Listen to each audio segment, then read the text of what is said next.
If in a straight line all the trees died off as it was on a meridian, and we come down here to the very bottom point of a block of land that got swaled, we ready for the magic? Fascinating, truly fascinating stuff. Turns out our beloved Southern Highlands had wetlands many years ago. Now, success leaves trails, so does failures. But what happens when a failure turns into a success and a success turns into a failure? Do you remember? Because all I'm doing here is showing you the exact line. There is no other line, it's just a line. Trees died in it during the bushfires. This is a pragmatic, self-evident fact. Now, from this point, the dam that I pointed out is 3 meters above this. From this point, the wetland grass is 6 meters above this. Now, if we are at the top of a hill in the Southern Highlands of New South Wales, Australia, where the rain is made, and if we are to take a look at life, like a carburettor where a vacuum is what evidently is used by nature with highs and lows in order to draw water through what may be deemed the water table beneath the ground. So we're looking at carburettors, the water table. We are looking at what goes up must come down. We are looking at the natural waxings and wanings, rhythms and flows of nature. How to turn an asset into a liability, or a liability into an asset. It hasn't happened yet.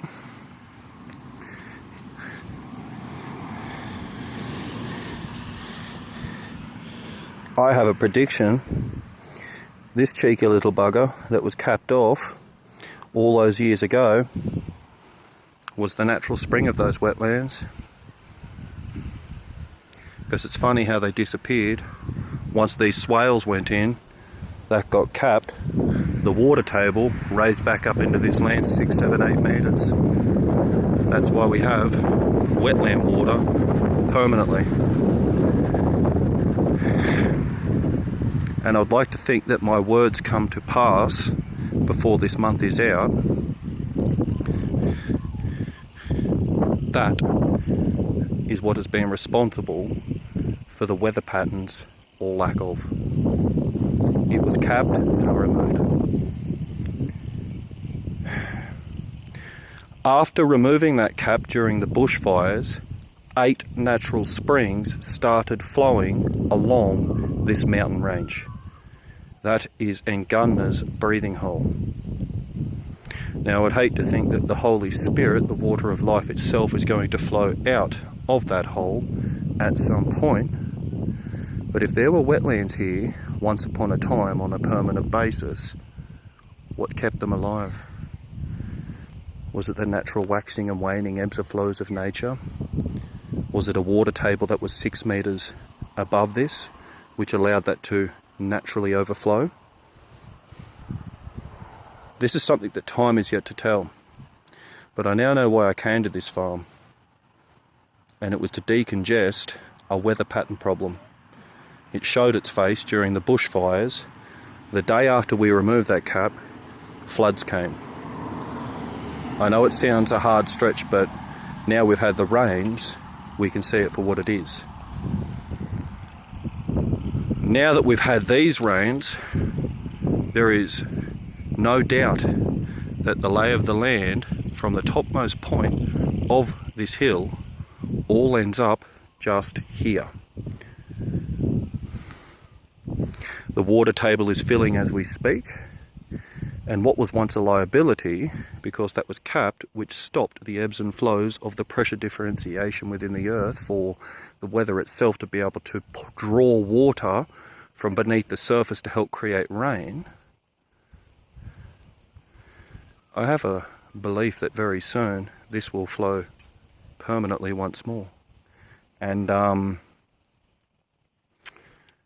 this farm, where it once had its swales to hold the water from a capped spring in order for the table to raise itself so that it could grow its crops, will now be an asset, because the water that it now stores, which is more like a reservoir now, instead of a I'm caught on the barbed wire. Really, it's quite interesting.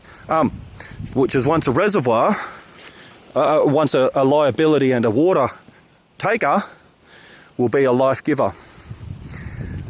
Harmony Farm just sold, and Harmony didn't sell until I got everything that needed to be done in order for it to be sold and passed on to the next person. And what it needed to be before I moved on was a vault and a sacred piece of land. This farm here is the weather maker. And now that it's got its reserves back, it will allow the water tables at the top of this mountain to stay topped up. Now that that vent